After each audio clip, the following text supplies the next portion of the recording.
हे बघा मैत्रिणींनो, शेव आपली किती कुरकुरीत झालेली आहे बघू शकता तुम्ही, किती छान झालेली आहे। तर आज आपण आलू शेवची रेसिपी बघणार आहोत। हे बघा कुरकुरीत आलू शेवची रेसिपी, हे बघा किती सुंदर कुरकुरीत होते आणि खूप चवीला छान लागते ही उपवासाला। नमस्कार मैत्रिणींनो, मी रुपाली, माझ्या YouTube चॅनलमध्ये तुम्हा सर्वांचं मनापासून स्वागत आहे। तर आपण सगळ्या उपवासाच्या रेसिपीज बघत आहोत। तर आज मी तुम्हाला उपवासाची आलू शेव एकदम कुरकुरीत अशी आलू शेवची रेसिपी दाखवणार आहे। तर चला बघूया।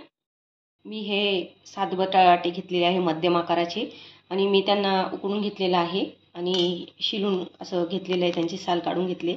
आता हे बटाटे आपल्याला किसणीच्या सहाय्याने असे व्यवस्थित किसून घ्यायचे, कारण आपण किसणीनेच किसून घ्यायचे, कारण जेव्हा आपण शेव पाडतो त्यावेळेस गिठोळ्या वगैरे व्हायला नको सोऱ्यामध्ये, त्यामुळे आपण असे किसूनच घ्यायचे आहे बटाटे।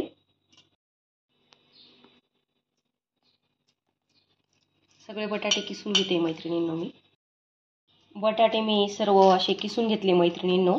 आता आपल्याला यात आहे ना वरईचं पीठ, हे जे वरईचं पीठ आहे मी तुम्हाला पहिल्या व्हिडिओमध्ये वरईचं पीठ दाखवलेलं आहे। वरई आपल्याला छान भाजून घ्यायची आहे आणि मग ती मिक्सरमधून बारीक करून घ्यायची आहे।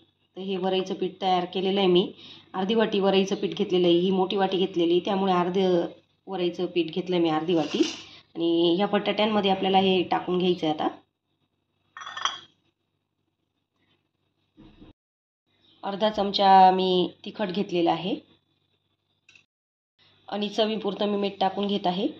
तुम्हाला जर जिरं चालत असेल तर तुम्ही जिरे पूड पण टाकू शकतात यात, जिरं बारीक करून। आता हे सगळं व्यवस्थित आपल्याला असं मिक्स करून घ्यायचं आहे व्यवस्थित एकदम। आपलं छान आलू शेवचं पीठ छान भिजून झालेलं आहे मैत्रिणींनो। आपल्याला पीठ एकदम मऊ भिजून घ्यायचं आहे बघा या प्रकारे मैत्रिणींनो, नाही तर आपल्याला शेव करायला जीवावर जातं, एकदम जड जातं। तर आपल्याला मऊ ठेवायची आहे, त्यामुळे आपली शेव बी छान खुसखुशीत होते।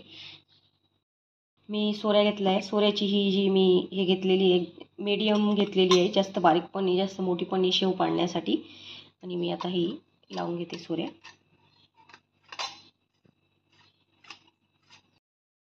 असा मी गोळा घेतला आहे मैत्रिणींनो आणि बघा सोऱ्यामध्ये मी असा टाकून घेते, हा पण टाकून घेते थोडासा, बघा।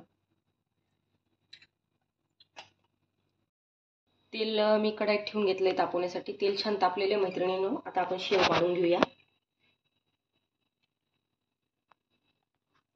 आपल्याला मिडियम गॅसवरच शेव तळायची आहे, बघू शकता तुम्ही किती छान शेव पडते।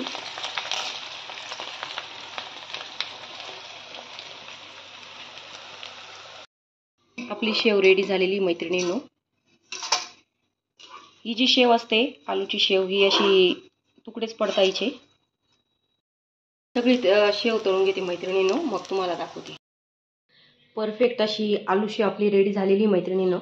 तर नक्की ट्राय करा माझ्या पद्धतीने आलू शेवची रेसिपी।